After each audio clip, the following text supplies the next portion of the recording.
Hər vaxtınız xeyir olsun, əziz izləyicilər. Bizim mövqenin növbəti buraxılışında xoş gördük hər birinizi. Studiyada aparıcınız mənəm, Züriyə Ruslan qızı. Ənənəyə sadiq qalaraq elə bu dəfəki buraxılışımızda da ən çox müzakirə olunan istiqamətlərin təhlili ilə qonağımızla birgə qarşınızda olacaq və siz bizi canlı olaraq Uydupek və YouTube kanalları üzərindən izləmiş olacaqsınız. Elə gündəmi izləyərkən də bir yazı diqqətimi çəkmiş oldu. Siyasi ekspert Müşfiq Abdullah'ın Cəbhə Info'da yayımlanmış yazısı kim təslim olacaq, ABŞ yoxsa İran adlanmış olur. Elə bu mövzunu biz müzakirə başlığımıza da çevirmişik və birbaşa onun fikirlərini elə sizinlə də bölüşməyini istərdik. Odur ki, qonağımız siyasi ekspert Müşfiq Abdullah bəydir. Müşfiq bəy, xoş gördük sizi. Hoş gördük efendim. Teşekkür ederim. Salam bir de konuşacağız. Minnəttarıq biz də dəvətimizi qəbul etdiyiniz üçün.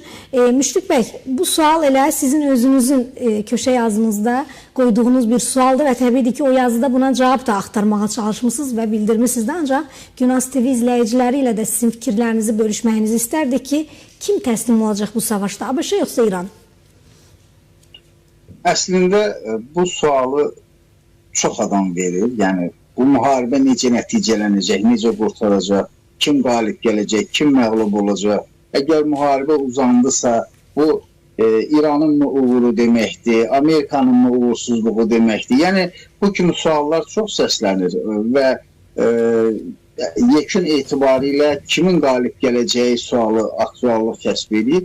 Amma mənə elə gəlir ki, bugün biz bu qədər konkret qoymaq, məsələni qoymağın vaxtı hələ çatmayıb. Niyə? Çünki hələ müharibə davam edir və müharibənin ilk günlərindən də deməli, hücumları başladan tərəfin Amerika Birləşmiş Ştatlarının Trump administrasiyasının elan etdiyi o 4-6 həftə müddət başa çatmayıb. Ona görə də biz konkret deyə bilmərik ki, indidən bir mənalı şəkildə fikir söyləyə bilmərik. Biz situativ proqnozlar verə bilərik. Bugün konkret vəziyyətə baxıb proqnozlar verə bilərik. Burada indi vəziyyət belədir ki, yalnız əvvəllər hərbi əməliyyatlar vardı.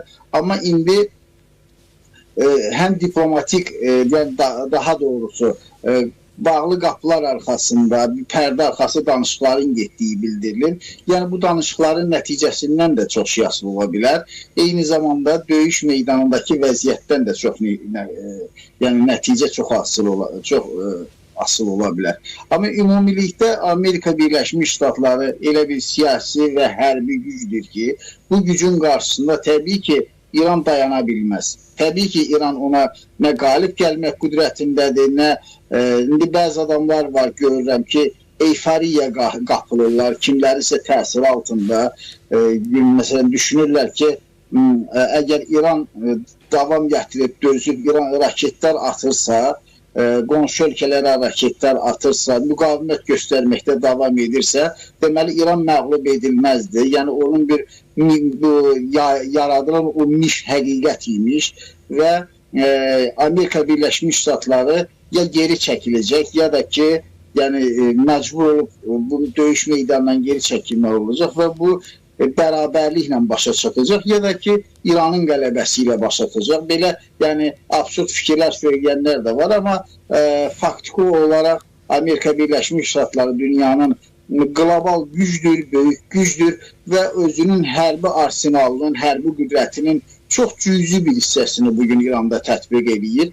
Özdə nəzərə almaq lazımdır ki, burada yalnız Amerika Birləşmiş Ştatları deyil, burada əməliyyatda iştirak edən digər güclü bir dövlət də var, bu da İsraildir. Ona görə də bilirsiniz, bu müharibənin konkret bir mənalı şəkildə bugün kiminsə xeyrinə başa çatacağını həm müəyyən etmək olar, yəni Amerika Birləşmiş Ştatlarının gücü baxımından. Həm də eyni zamanda mən istərdim ki, yenə o fikrimə qayıdıram ki, müəyyən qədər vəziyyəti izləyək ondan sonra. Amma bugün, məsələn, mən baxıram, bayaq siz Əlirza Təngsirinin öldürüldüyünü qeyd etdiniz.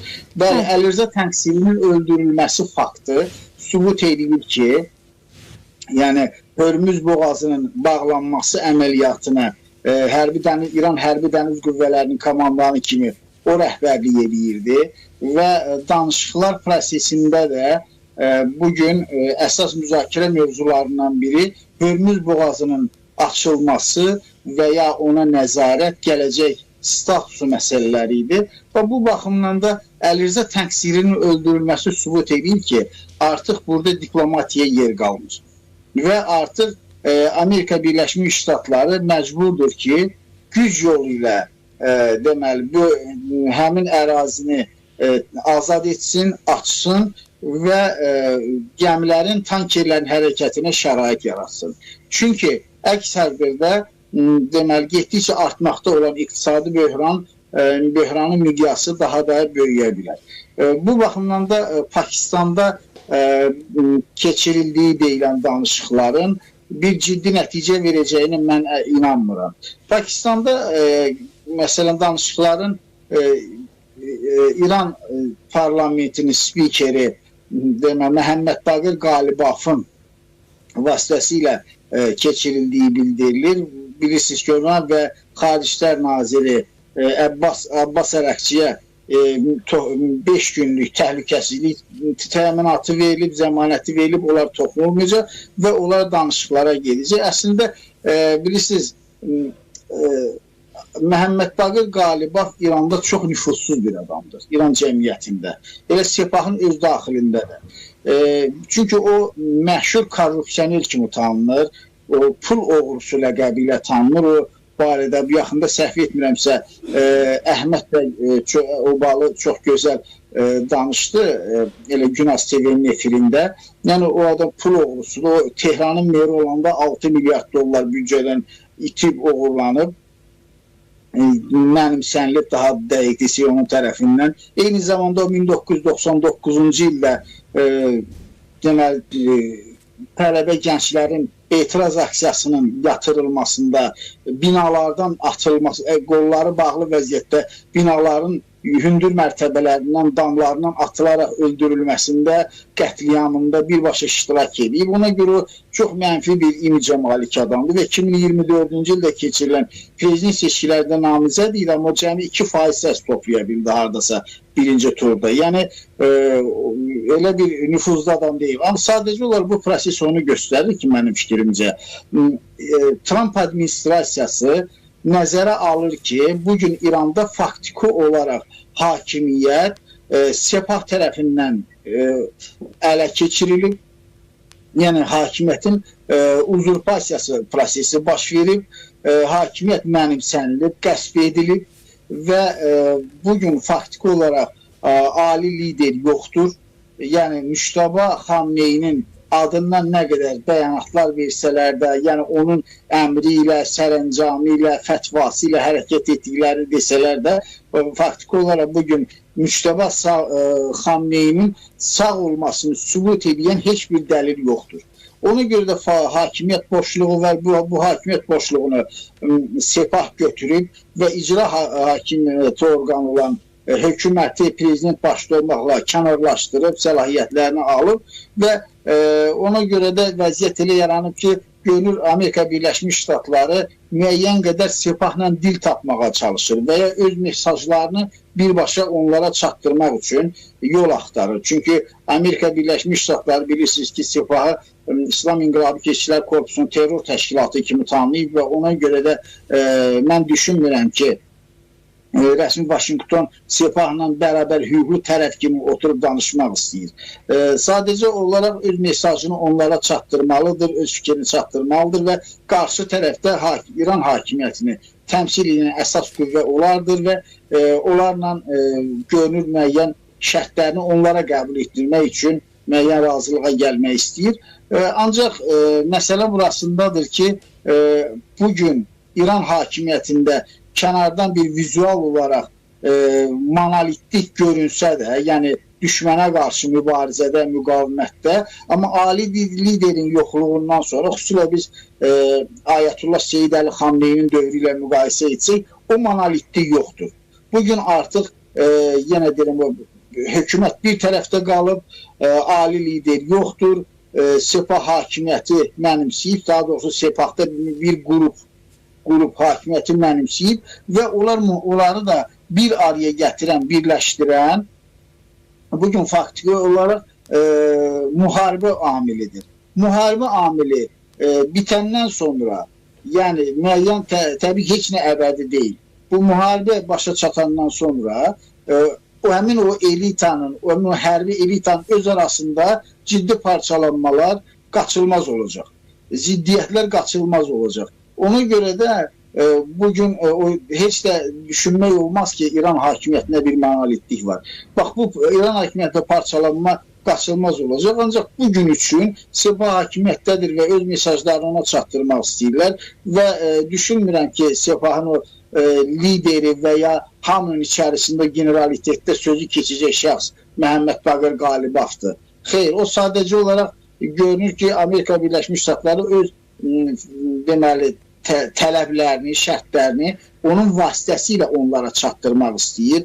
Yəni, o qara siyahıda olanlara çatdırmaq istəyir ki, məsələnin yerdə qalan hissəsini deməli, dinç yolla həll edə bilsinlər. Ancaq onlar da görünür, təslim olmaq istəmirlər. Qarşı tərəfdə təslim olmaq istəmir və müqavimət davam edir, müharibə davam edir. Və bu baxımdan da təbii ki, Sepah istəyərdi ki, bugün Amerika Birləşmiş Ştatları ilə müəyyən qədər anlaşmaya gəlsin və bu anlaşma da ondan ibarət olsun ki, dünyanın ən böyük hərbi qüdrəti İran sahilləri, hərbi əməliyyatları dayandırıb, İran sahillərindən çəkilib getsin.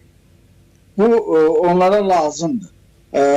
Və bu məsələni də bilirsiniz, indi siz sual verdiniz ki, kim qalib gələcək? Əslində, elə bir vəziyyət yaranıb ki, bugün Amerika Birləşmiş Ştatları da məsələn özünü qalib elan edə bilər. Çünki İranın ali liderindən tutmuş, bütün hərbi infrastrukturuna qədər, bütün deməli, ən populyar siyasətçilərinə qədər, deməli, dövlət binalarına qədər, nəyi var, hər şeyi məhv ediblər.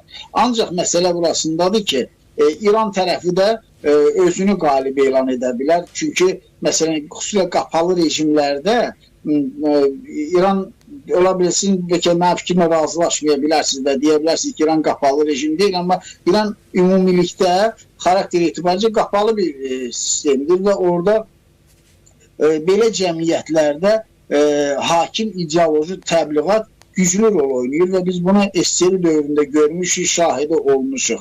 Yəni, bax, mən bir misal çəkim, 2018-ci il iyunun 15-də deməli, bilirsiniz ki, Viyanada altılıq ölkələri ilə İran arasında nüvə proqramına dair bir razılaşma imzalandı və Viyana müqaviləsi imzalandı.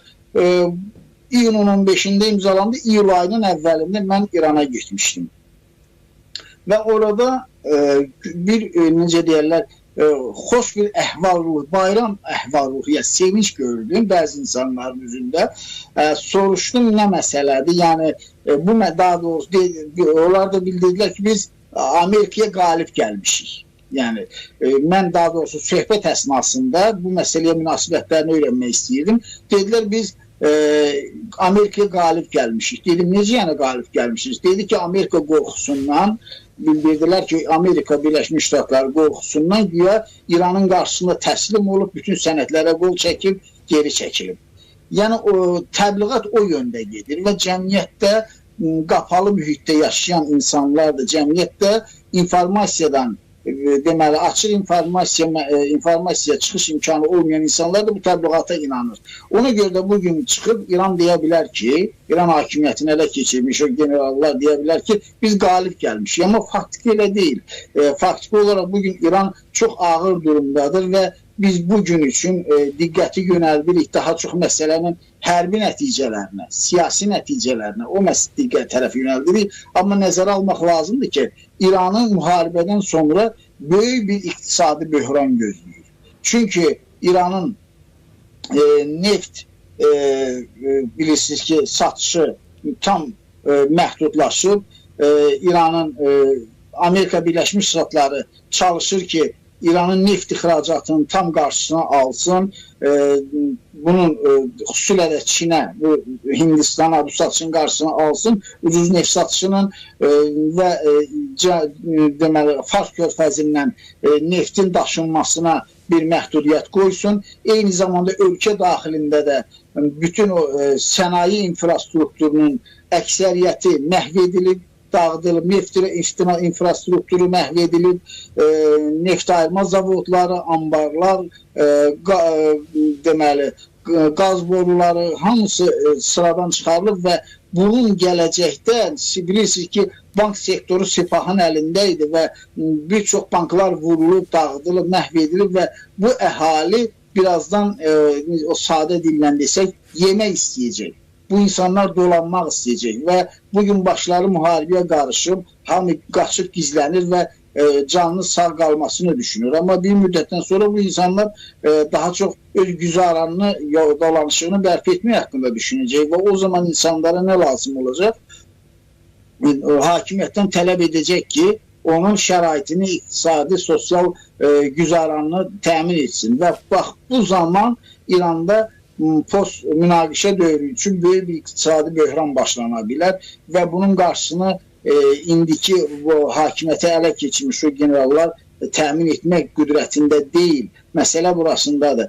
Ona görə də İranın gələcəyi yaxşı görünmür və bu baxımdan da İranın qələbəsi barədə danışmaq sadəcə olaraq ya xalqı aldatmaq məqsədi daşıyır və ya rejimin tərəfdarları özlərini aldadırlar, ya da ki bir sadəlöflükdür.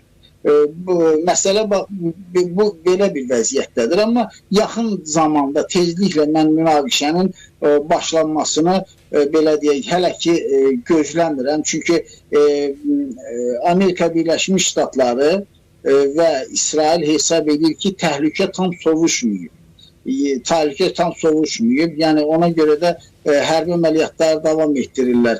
Xüsusilə də, məsələn, bəlkə də tərəflər danışıqlar masasında ortaq bir razılaşmaya gəlsəydilər, bu mümkün idi. Düzdür, İsrailin o Ynet portalı yazır ki, aprelin 9-unda müharibə dayanacaq, belə bir məlumat yayıb. Amma məsələ burasındadır ki, bugün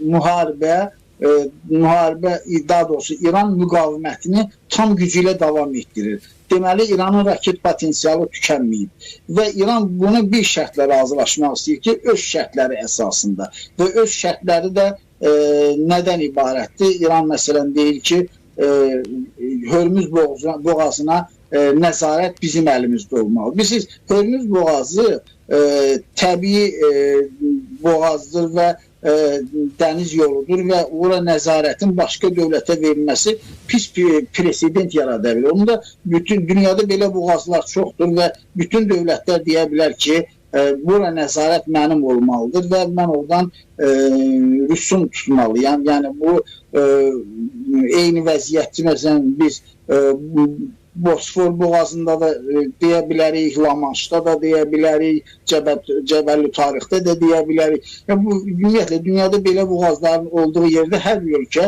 deyə bilər ki, mən bura nəzarəti öz əlimə alıram və buradan başlayacağım rüsum yığma. Halbuki, deməli, bilirsiniz ki, 1938-ci il Montre müqaviləsi var və bununla boğazların statusu bununla deməli səhv etmirəmsə tənzimlənir. Ona görə də bu ağlasılmaz bir şeydir. Yəni İranın bu iddiası. İran özünü çalışır ki, bununla qalib tərəf kimi yox, məğlub tərəf kimi yox, qalib tərəf kimi göstərməyə çalışsın. Ancaq məsələ burasındadır ki, İran məsələn deyir ki, Amerika Birləşmiş Ştatları zəmanət verməlidir ki, heç vaxt ona hücum etməyəcək. Əgər İran öz nüvə proqramından imtina etmirsə və nüvə silahı əldə etməkdə israrlıdırsa və təhlükə mənbəyi olaraq qalırsa, Amerika Birləşmiş Ştatları bu zəmanəti verməz. Üstəlik o İsrailə qarşı bir təhlükədir. Bilirsiniz, Amerika Birləşmiş Ştatları İranı şər üçbucağına daxil olan ölkə elan edib, beynəlxalq təhlükəsizliyi üçün təhdid elan edib və terrorçu bir dövlət, terroru maliyyələşdirən bir dövlət kimi tanıyıb. Belə olan halda heç kim zəmanət verə bilməz ki, səhəri gün, yəni Amerika Birləşmiş Ştatları həm beynəlxalq təhlükəsizlik üçün, həm də özünün milli təhlükəsizlik üçün İranı təhdid hesab edir. Ona görə heç kim, heç bir dövlət bu zəmanəti verməz ki, mən sənə hücum etməyəcəm. Bu olursa, onda bu Amerika Birləşmiş Ştatlarının və ya İsrailin də hüququ var ki, BMT nizamnaməsinin 2-ci maddəsinin 4-cü bəndinə əsasən İrandan tələb etsin ki, güc tətbiq etməmək və ya gücü ilə hədələməmək barədə İran da bir öhdəlik imzalasın. Yəni bu qarşılıqlı bir pakt olmalıdır tərəflər arasında. İran deməlidir ki, mən sənə hücum etməyəcəm, onlar deməlidir ki, mən sənə hücum etməyəcəm. Yəni, yoxsa bu bir tərəfli qaydada götürmək, bilirsiniz, Amerika Birləşmiş Ştatlarının sanki vaxtilə terror təşkilatı kimi tanıdığı Sepah qarşısında öz imzasını geri götürməsinə bənzəyir. Bundan başqa İran tələb edir ki, kompensasiya ödənsin, dəymiş ziyana görə. Əgər ziyana görə kompensasiyanın ödənilməsini tələb edirsənsə, bu artıq Amerika Birləşmiş Ştatları ona imza atmaqla faktiki olaraq məğlubiyyətini imza atmış olur. Təcavüzkar statusu götürmüş olur öz üzərinə ki. Yəni, mən kompensasiyanı kim verir?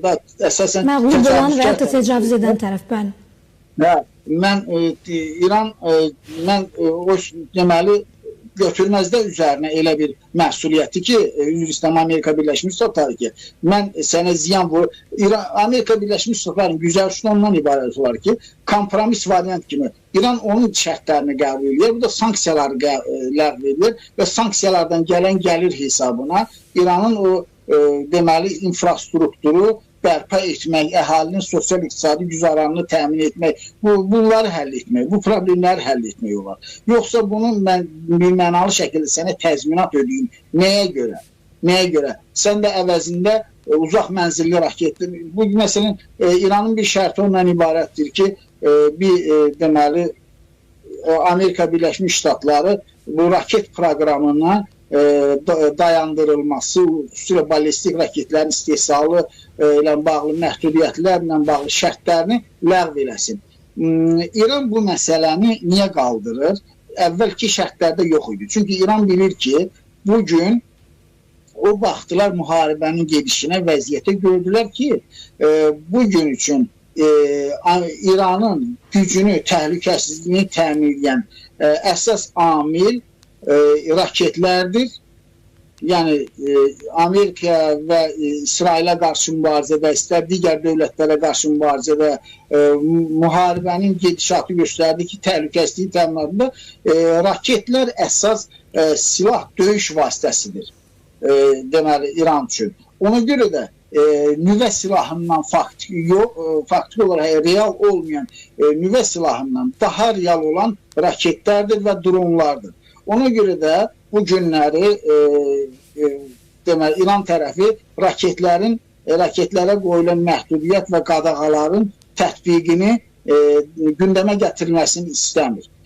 Ancaq bu raketlər faktiki olaraq bugün həm İsrailə təhlükədir, həm qonşu müharibənin gedişi göstərdi ki, qonşu dövlətlərə böyük təhlükədir və illərlə bunlar saysız hesabsız istehsal edib yığıblar və bunlar səhəri gün buna nüvə başlığı da əlavə olunsa, necə bir dağıdıcı təhlükəyə, gücə çevriləcəyini özünüz təsəvvür edin.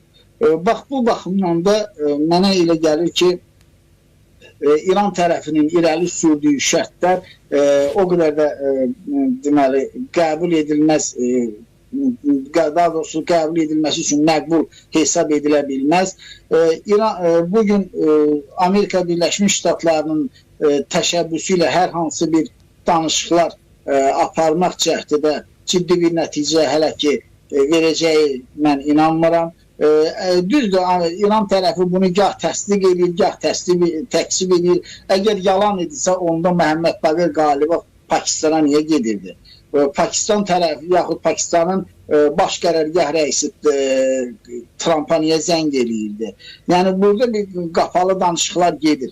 Amma bu qapalı danışıqları İran çalışır ki, öz şərtləri, öz diktəsi əsasında müəyyən etsin. Bu da mümkün olan şey deyil. Nəticədə bu da müharibənin uzanmasına gətirib çıxarır və müharibənin uzanması və istər-istəməz iki nəfər döyüşürsə, atışırsa, bunun bir gün birinin gülləsi qurtaracaq. İranın da getdikcə deməli, bu hərbi potensialı tükənir. Tükəndikdən sonra məğlub olan tərəf açıq şəkildə görünəcək ki, kimdir. Amma bu İran üçün daha başa gələ bilər. Yəni, bunun ardınca bayaq dediyim kimi iqtisadi xaos gələ bilər və bu iqtisadi xaosun aradan qaldırmaq çox çətin ola bilər və İranda bu vətəndaş müharibəsinə mi gətirib çıxaracaq, bu inqilaba mı gətirib çıxaracaq, yoxsa hansısa bir dağılma prosesinə mi gətirib çıxaracaq? Bu demək çətindir. Amma bugün faktiki olaraq İran çox böyük böhrana sürüklənir və bu böhrana sürükləyənlər də İranı xaricdən İran rejimini vuranlar, ona zərbə indirənlər deyil. İranın öz içərisində israrla deməli bu sərt xətti, sərt siyasəti davam etdirməkdə maraqlı olan qüvvələrdir. Bəli, Müşfiq bəy, elə bir xəbər də sizi dinləyərkən diqqətimi çəkmiş oldu. Prezident Donald Trump Amerika Birləşmiş Ştatlarında silah istehsalının sürətləndirilməsinə dair bir əmr imzalayıb. Düşünürəm ki, bu danışdıqlarımız timsalında müəyyən qədər məna kəsb edən bir məsələdir, bir mövzudur. Trump bu açıqlama ilə Respublikaçılar Partiyasının Nümayəndələr Palatasının kampaniya komitəsi tərəfindən təşkil edilən illik iyanə toplama tədbirində çıxış edib. ABŞ-ın İrana qarşı hərbi əməliyyatından danışan Trump, Amerika Birləşmiş Ştatlarının ən yaxşı silahlara sahib olduğunu deyib və əgər diqqət yetirmisinizsə, dedim ki, onları daha sürətli və daha çox miqdarda istehsal edin. Çünki hamısının Amerikada istehsal olunmasına ehtiyacımız var deyə Donald Trump bildirib. Nə məna kəsb edir sizcə belə bir məqamda bu əmrin verilməsi? Sadə bir yerlə izah edə bilərəm bunu. Buyurun. Amma məsələ burasında, məsələn, Ukrayna məsələsində bilirsiniz ki, Biden dövründə xeyli vəsait ayrılırdı. Yəni, Amerika tərəfi vəsait ayrıldı dövlət büdcəsindən, Ukraynaya hərbi yardımlar ayırırdı və bu yönləndirilir silah korporasiyalarına və silahlar istehsal olunurdu və düzdür, onun tam hamısı çatmadı, amma bir xeylisi Ukraynaya göndərildi. Eyni zamanda amma Trump gələndən sonra bu prosesi dayandırdı və o zaman belə fikirlər vardı ki, silah korporasiyalarının ciddi təzyiqi ilə üzləşə bilər Donald Trump. Amma indi İran müharibəsi bir şərait yaradıb ki, həmin o korporasiyalara böyük vəsait ayırmaqla deməli Trump o təzyiqdən yayınsın, hətta onların dəstəyini qazansın. Bir də görünür ki, bu onu görür ki, Trump göstərir ki, müharibəni davam etdirmək niyyətindədir. Yəni o xərclənən 100 milyardlarla indiyə qədər sərf olunan vəsaitə baxmayaraq, Donald Trump onun təzyiqindən çəkinmir və müharibəni davam etdirmək niyyətindədir və görünür ki, müəyyən müddətdən sonra o öz məqsədinə çatacağını düşünür, inanır və bu qələbəsini də və bu qələbəsini seçkilə, qarşıdan gələn seçkilərdə, yəni noyabr ayında keçiriləcək aralıq seçkilərdə özünün qələbəsi kimi bir kampaniya çevirə bilər. Yəni, bax, bu məsələ də var. Və bugün görünür, Trump daha çox məsələyə realist yanaşır və hər günün öz baxış bucağından hərəkət etmək istəyir. Yəni, bugün üçün Trump'ı düşündürən daha çox İran təhlükəsinin aradan qaldırılması, İran neftinə nəzarətin ələ alınması və aprel ayında Çin prezidenti ilə görüşə beləcəkdə əli gücləndirilmiş şəkildə getməkdir. Yəni, bax, bugün üçün yanaşır və belə baxır. Amma gələcəkdə artıq paizdə isə seçkilər dövründə ona qədər o düşünür ki, yəqin hələ çox var və ona qədər çalışır ki, İran üzərində qələbəni təmin etsin və bu qələbəni bir kampaniyaya çevirsin. Yəni seçkilərdə kampaniya çevirsin. Buna nə qədər nail olacaq? Bugün yerlərdə keçirilən seçkilərdə faktiki olaraq hələ ki demokratlara uduzur. Ona görə də onun üçün bir ümidverici proqnozlar səslənmir. Amma yəni respublikaçıları nəzərdə tuturam. Amma ola bilsin ki, çalışır ki, deməli, oktyabr ayında, noyabr ayında bunu bir qələbə kampaniyasına çevirsin. Amma biz burada bir faktor da nəzər almalıyıq. Bu da İsrail amilidir. İsrail bugün Amerika Birləşmiş Ştatları İranla müəyyən razılaşmalara gələ bilər. Amma İsrail buna nə qədər razı olacaq? Nə qədər əməl edəcək? Bilirsiniz, bax, bugün Əlirza Tanksirinin öldürülməsi İsrailin zərbələri nəticəsində baş verib. Yaxud mən hətta hesab edirəm ki, Məhəmməd Baqir Qalibafın vasitəsilə aparılan danışıqlar Qalibafın özünü İsrailin hədəfinə gətirəcək. Yəni kimlər ki bu prosesdə vasitəçi ola bilər, kimlərlə ki dil tapmaq mümkün ola bilər. Yadınızda bir müddət əvvəl Əli Laricaninin adını çəkirdilər ki, Amerika Birləşmiş Ştatları ilə dil tapa bilən adam kimi onu xarakterizə edirlər. Onun özü də İsrail tərəfindən vuruldu. Yəni bütün o təmas nöqtələri İsrail tərəfindən məhv edilir və bu da nəticədə bu halda artıq müharibədən başqa yol qalmır. Çünki İsrailin əsas məqsədi rejimi məhv etməkdir. Rejimin sıradan çıxarılması çöküşüdür və Amerika Birləşmiş Ştatları bəlkə də Trump ümid edir ki, mən ötən proqramlarımızdan birində demişdim ki, bir mütədil bir İslam rejimi mümkün olsun orada, amma artıq bu mümkün deyil. Yəni o mərhələni İran keçib. İranda elə bir sərt kurs bugün hakimdir ki, o mütədil rejimi qurmaq, onu o yolla əməkdaşlıq edib davam etdirmək mümkün deyil. Ona görə də gələcəkdə İranın gələcəyi artıq yəni Amerika Birləşmiş Ştatları ilə, məsələn, Trump durub deyir ki, mən Ayətullahla birlikdə Hörmüz boğazına nəzarət edəcəm. Bunu diplomatik manevr xatirinə deyir. Yoxsa doğrudan da buna inanır, bu məlum deyil. Amma məsələ burasındadır ki, Amerika Birləşmiş Ştatlarının İranla hər hansı bir bugün əməkdaşlıq edəcəyi yəni absurd səslənir. Çünki bilirsiniz, ümumiyyətlə Züleyxa xanım, hər bir dövlətin siyasi, ideoloji, hərbi doktrinasında başqa bir dövləti və xalqı yer üzündən silmək yazılıbsa, bundan böyük cinayət yoxdur.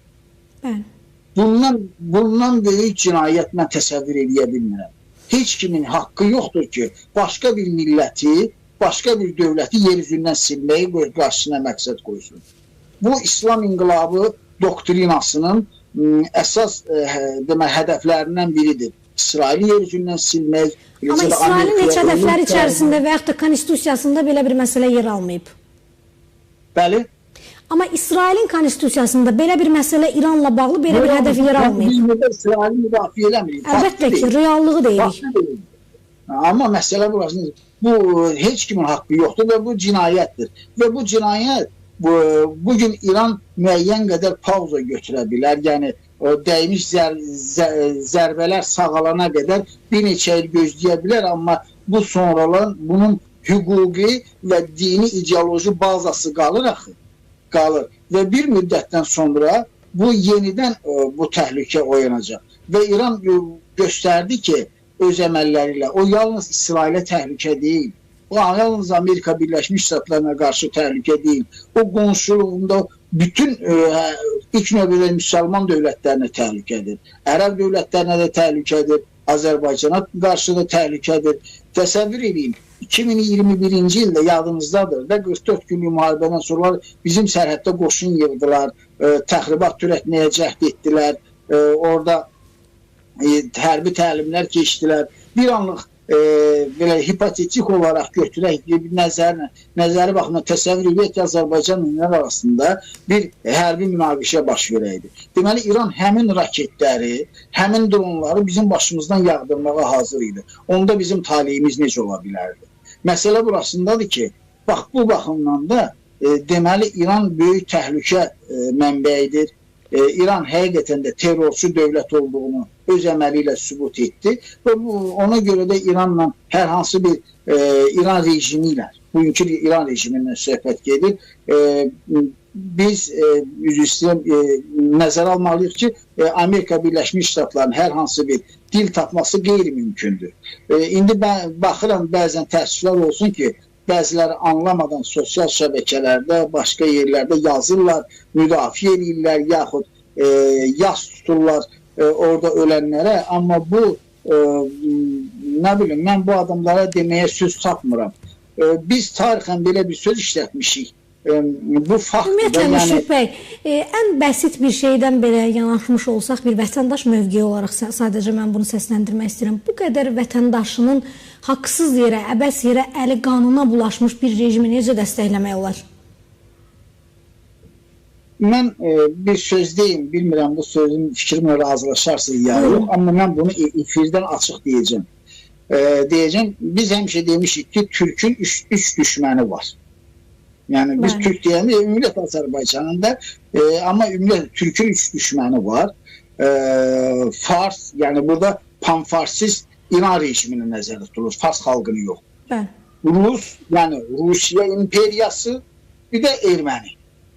Bugün Ermənistan məğlub olub və Ermənini diz çöktürmüşük və siz görürsünüz artıq Ermənistan o gün spikeri çıxıb deyir ki, Qarabağ Azərbaycan torpağıdır, Artsaq deməyin, Qarabağ deyin. Təslimçi mövqedən çıxış edin. Hətta Paşinyan da bugün deyib ki, Qarabağ Azərbaycan torpağıdır və açıq şəkildə də elan etdi ki, mən konstitusiyanın preambula hissəsindən çıxartmışam. Yəni dəyişiklik olunub və preambulanı ləğv etmişik. Azərbaycana qarşı ərazi iddiaları çıxarılıb. Rusiya və İran isə bugün çarpaz ateş altındadır. Bu, Azərbaycan dövlətinin güclənməsi, rahat fəaliyyət göstərməsi və xalqımızın, belə deyək də, rahat nəfəs alması üçün gözəl imkan yaradır. Biz heç kimə pis günü istəmirik. Heç kimə pislik arzulamırıq. Yəni bir dövlət olaraq, xalq olaraq. Amma məsələ, biz beynəlxalq real vəziyyəti danışırıq. Siyasi şəraiti danışırıq. Bu iki dövlət, bu iki imperiya bizim olmağımızda, müstəqillik olmağımızda narahat olanlar. Çarpaz ateş altındadır və başlarını qaldıra bilmirlər. Və bu baxımdan da bugün bizim bunun bizə nə qədər bəhrə verdiyini zaman gələcək, biz onda hiss edəcək. Ola bilsin, bugün hiss eləmirik.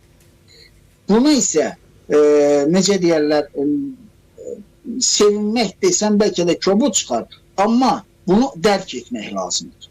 Bunu düşünmək lazımdır. Əgər düşünməyib, hansısa bir xəyalların arxasınca gedirsə bəzi adamlar, o deməli öz dövlətinə, öz xalqına düşmən kəsilir.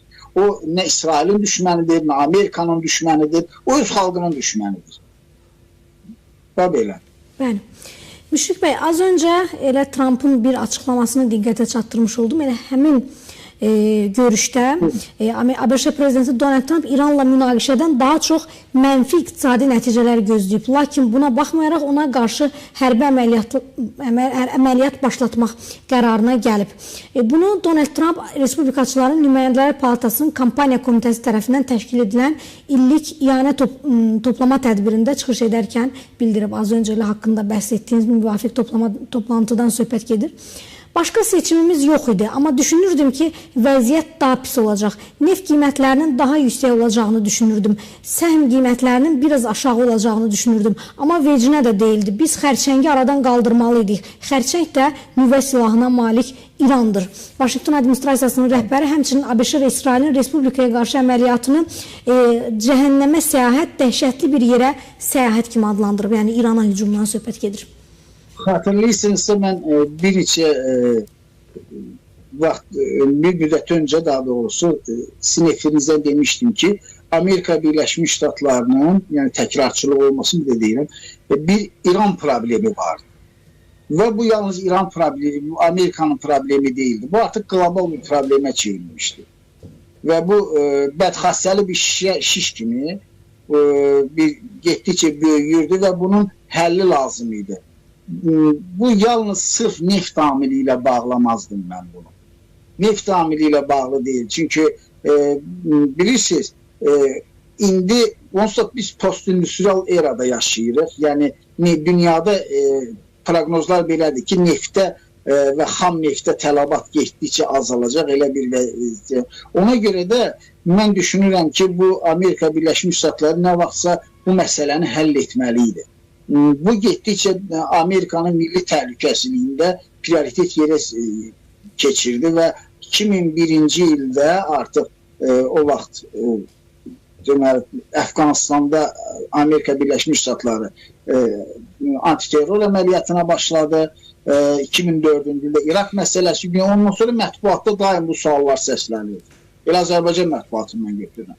Daim suallar səslənirdi. Mütəxəssislərə, siyasətçilərə sualı verirlər. Amerika Birləşmiş Ştatları İranı vuracaq, vurmayacaq. Bu məsələ necə həllini tapacaq? Bu məsələ necə olacaq? Yəni, daim İran məsələsinin artıq güc tətbiqi ilə, yolu ilə aradan qaldırılmasının zəruriliyini insanlar anlayırdı və ancaq o vaxt nüvə proqramı belə inkişaf etməmişdi İranın.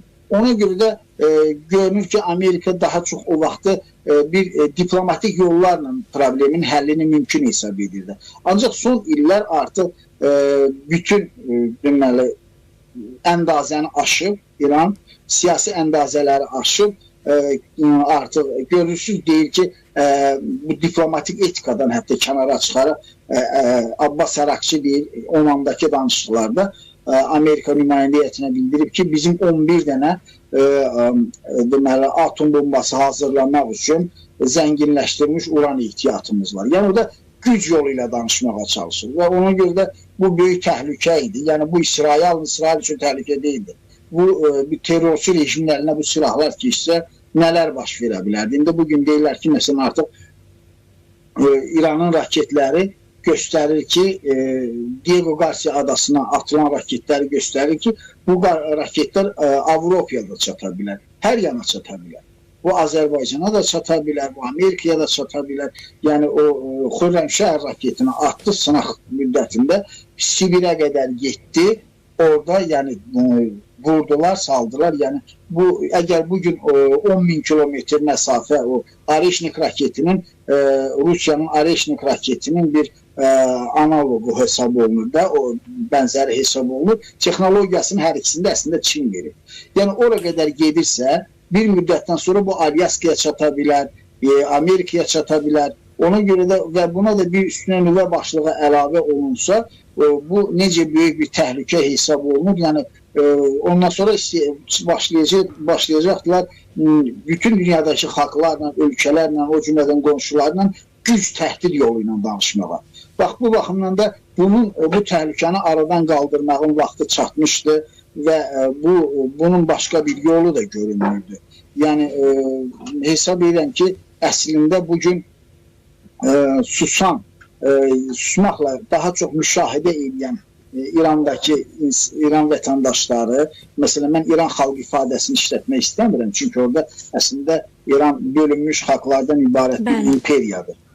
Ona görə də İran vətəndaşları bugün susub müşahidə eləsələr də zaman gələcək, onlar öz sevincini bölüşəcəklər. Yəni, yenidən küçələrə açıb öz sevincini bölüşəcəklər, yenidən aksiyalara başlayacaqlar.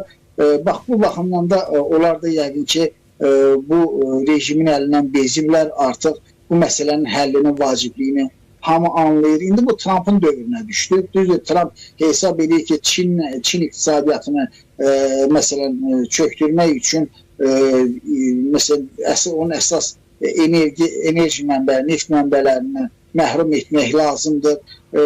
Bu da siyasətin bir hissəsidir. Ancaq bu əsas səbəb məncə bu deyil. Əsas səbəb odur ki, artıq Amerika Birləşmiş Ştatları nəzərə aldı ki, İran məsələsini həll etməyin vaxtı çapıb. Hətta deyirlər ki, Trump Biden dönəmi olmasaydı, Trump həmin 2000-ci ildə təkrar seçilsəydi prezident, o vaxt daha tez həll olunardı bu proses. İrana qarşı müharibə daha tez başlana bilərdi. Yəni, o belə fikirlər də var, proqnozlar var. Ona görə də artıq bunun zamanı yetişir. Məsələn, o vaxt John Bolton Amerika Birləşmiş Ştatlarının keçmiş Milli Təhlükəsizlik Naziri bildirdi ki, Milli Təhlükəsizlik Müşaviri daha doğrusu onu işdən çıxartdı və o demişdi ki, mən İrana qarşı müharibəyə başlamamı təklif etdim. Trump ona görə məni işdən çıxartdı, qovdu vəzifədən. Aralarında münaqişə yaşanmışdı. Amma görünür o zaman vaxtı yetişmirmiş. Amma indi yetişib. Bir də icazəniz, vaxtınız varsa bir kəlmə onu deyim ki, John Bolton bir yaxında bir müsahibə vermişdi. O bildirim, təklif vermişdi. Amma mənə gəlir ki, bu John Boltonun şəxsi təşəbbüsü deyildi və John Boltonun şəxsi fikri deyildi. Çünki o Amerikanın siyasi dövlət dairələrindən sıx təmasda olan, hələ də əlaqəsi olan informasiyalı şəxsdir, ora bağlı olan şəxsdir və o belə bir təklif irəli sürmüşdü ki, deməli, Ermənistan mətbuatına müsahibə vermişdi və o bildirirdi ki, konstitusyon əsaslarla bir qrup generallar, yəni cinayət törətməmiş şəxslər, generallar hakimiyyəti ələ ala bilər və onlarla keçid dövründə hakimiyyətin idarə edilməsi generallara həvalə oluna bilər. Amerika Birləşmiş Ştatları onlarla danışa bilər və beləliklə problemin həlli, yəni istər nüvə məsələsi olsun, istər digər məsələlər, razılaşmalar bu yolda əldə oluna bilər və bundan sonra artıq əməkdaşlıq qurula bilər, yəni keçid dövrü başa çatdıqdan sonra. Bəlkə də düşünürəm ki, bəlkə də o John Bolton'un dediyi kimi o bugün Sepahla təmas qurmaq, yəni o Məhəmməd Baqir Qalibafın vasitəsilə Sepahla təmas qurmaq, bir anlaşma əldə etmək, keçid dövrü üçün bəlkə də bu məqsədə xidmət eləyir. Ancaq bu əslində bu mən fikrimcə necə deyərlər, səmərəli təklif deyil. Bu səmərə verə biləcək təklif deyil. Çünki yerli əhali, İran cəmiyyəti Sepahdan narazıdır. İkincisi, mən sizə də demişdim ki, generalitetin, Sepahın hakimiyyəti ələ keçirməsi bu rejimin daha da möhkəmlənməsinə, hərbi xuntanın yaranmasına gətirib çıxara bilər və onu da üstəlik, bunu da üzərinə onu da gəlsək ki, onlar özlərini müharibənin qalibi elan edəcəklər və qapalı bir rejim yaradacaqlar. Bax, bu zaman Amerika Birləşmiş Ştatları məqsədinə çata bilməyəcək. Bugün İranda gedən müharibə yaxın və orta şərqdə, məsələn, siz özünüz bir politolog kimi çox yaxşı bilirsiniz ki, yəni qüvvələr nisbətinin, güclər balansının dəyişməsinə hesablanmış bir prosesdir. Və bu proses deməli, Amerika öz məqsədinə çatmasa bu prosesdə, öz istəyinə nail olmasa və yenidən orada bir hərbi xunta generalların hakimiyyəti yaransa, güclü hakimiyyəti yaransa və orada artıq onun fonunda həqiqətən də Amerika Birləşmiş Ştatları real, belə deyək, döyüş meydanında elə olmasa, onun fonunda bir məğlub kimi görünəcək. Yəni, Amerika ictimai rəyində, başqa ölkələrdən baxanda bir məğlub kimi görünəcək. Deyəcəklər ki, bax, öz məqsədinə nail olmadın sən. Yəni, sənin terror təşkilatı tanıdığın bir qüvvə hakimiyyəti ələ aldı, böyük güc mərkəzinə çevrildi və regionda yenidən öz hakimiyyətini, siyasətini diktə etməyə davam edir. Məsələ burasında. Ona görə də bu çıxış yolu deyil. Yəni, generallara keçid dövrü üçün vermək, onlarla müəyyən anlaşmaya getmək, bu çıxış yolu deyil. Bax, bu baxımda özdə bu adamların əksəriyyəti yalnız başqa xalqların deyil, həm də İran əhalisinin, İranda yaşayan insanların qanına batmış, kütləvi qətliamlar törətmiş adamlardır. Yəni, bu adamlarla nə danışmaq olar, nə anlaşmaq olar? Bu baxımdan da İsrail təklif edir ki, yeganə yol, yeganə çıxış yolu bunları tamamilə hakimiyyətdən kənarlaşdırmaq, rejimi çöktürmək, teokratik rejimi kənarlaşdırmaq və İranda artıq bu halda hadisələr üç istiqamətdə inkişaf edə bilər, mənim fikrimcə. Yəni, biri İranda ya dünyəvi dövlət qurulacaq, ya İranda mütədil rejimin qurulacağına inanmıram. Ya İranda bir Suriya variantına bənzər bir xaotik proses başlayacaq. Amma İrandan məsələn kütləvi qaçqın axınının baş verəcəyinə də mən inanıram. Çünki İranda vətəndaş müharibəsi gözlənilmir. Ya da ki İranın bölünməsi prosesi başlayacaq. İndi buna görə bəziləri bizi bu ifadəni işlədəndə maksimalist adlandırırlar, bəziləri desə lağa qoyurlar, nə bilim realist olmayan, bu fikri söyləyənlər həm də Rus başlardır, üzr istəyirəm, belə ifadə var da Rus başlar. Yəni onlar hesab edirlər ki, Azərbaycanda bir zümrə var ki, onlar hesab edir ki, bugün Putinin maraqlarına zidd olan istənilən proses, hadisə yol verilməzdir. Yəni bugün Rusiyanın maraqlarına zidd isə bu müharibə deməli yol verilməzdir. Yəni belə də baş verə bilər hadisələr. Amma biz nəzərə almalıyıq ki, SSR-nin dağılması illərlə çəkdi. Yəni bu bir günün, bir ayın, bir ilin içində baş verəcək proses deyil. SSR Qarbaçov 85-də gəldi hakimiyyətə, sonra yenidən qurma başladı. 95, əgər 88-də Ermənistan-Azərbaycan münaqişəsinin başlandığı dövrdən götürsək, bu proses hardasa 3 il ən azı çəkdi. Yəni ona görə də bu proses hələ çox davam edəcək, çox böhran, münaqişə çox davam edə bilər. Və bu baxımdan da mən düşünürəm ki, yəni o generalların vasitəsi dil tapmaq, Sepahla, generallarla bu vəziyyətdən çıxış yolu real deyil. Aydındır. Minnətdarıq sizə Müşfiq bəy dəvətimizi qəbul etdiyiniz üçün və çox geniş mövzunu şərh etdiyiniz üçün. Çox sağ olun. Sağ olun. Belə, əziz izləyicilər, qonağımız siyasi ekspert Müşfiq Abdullah bəydir və biz onunla kim təslim olacaq ABŞ yoxsa İran sualına cavab tapmağa çalışdıq. Əlbəttə ki, bu sual əhatəsində də bir çox məsələlərə, savaşın gedişatı ilə bağlı, tərəflərin qüvvələr nisbəti ilə bağlı, regional konjunktura, mənzərə ilə bağlı bir çox istiqamətlərə də aydınlıq gətirmiş olduq, sualları cavablandırmış olduq. Siz isə bizi canlı olaraq Uydupek və YouTube kanalları üzərindən izləmiş olduğunuz Günas TV kanalına abunə olmağı, verilişimizi bəyənməyi, paylaşmağı və canlı şərh bölməsinə də YouTube kanalında fikirlərinizi, şərhlərinizi, suallarınızı yazmağı unutmayın ki, mövqeyimizi daha geniş auditoriyaya çatdırmağı bacaraq. Belə, gündəmdən xəbərdar olmaq üçün gözünüz, diqqətiniz həm bizim mövqedə, həm də elə Günas TV-də olsun. Növbəti buraxılışda görüşənədək.